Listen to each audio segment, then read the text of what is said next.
3 days after the supernatural silhouette aired around the world, something landed on Damon's desk. It was an official letter, sealed with the insignia of the United States Senate. The heading read, United States Senate Committee on National Influence and Media Ethics. Damon's heart pounded as he read the words, "You are hereby summoned to appear before the committee to answer for the alleged supernatural broadcast and its effects on national stability."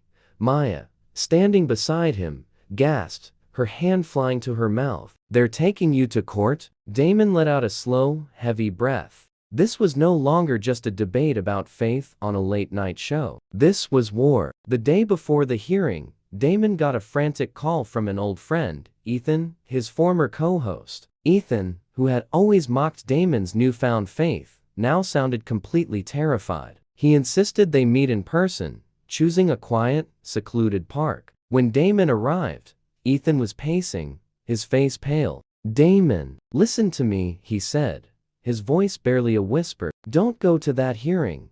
Damon was taken aback. "Why, Ethan, what's going on?" Ethan swallowed hard, his eyes darting around as if expecting someone to be listening. "There's something you don't know," he began. "The new rationalists. They're not just some activist group. They're backed by a secret council." "What council?" Damon asked, leaning in. Ethan's voice dropped even lower. "They call themselves the Lucidian Order. For 50 years, their sole mission has been to erase belief in any divine being from the face of the earth. Your broadcast, your testimony, it threatens everything they built."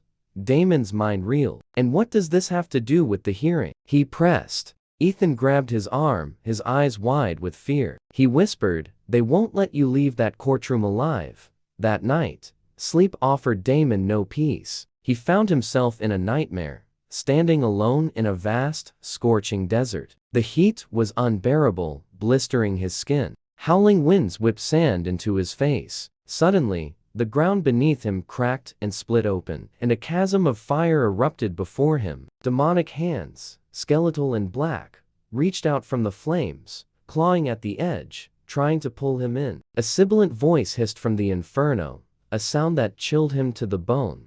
"You belong to us. If you speak again, we will consume you." Just as the hands were about to grab his feet, a figure emerged from the very heart of the blazing pit. It was a man, but unlike any man Damon had ever seen. He was tall, majestic, and blazed with a pure, white fire. His feet shone like burnished bronze, and his eyes flashed like lightning. It was Jesus. He stood firmly between Damon and the pit, a shield of light against the encroaching darkness. A voice, powerful and yet calming, echoed in the dreamscape, "Fear not. I am the first and the last." He extended his hand toward Damon. As Damon reached out and grasped it, the fire roared in fury, lashing out, but its flames could not touch him. Then, Jesus spoke again, his voice cutting through the roar of the fire. "For every truth I reveal to you, darkness will raise a voice. But my voice will always be louder." Damon awoke with a jolt,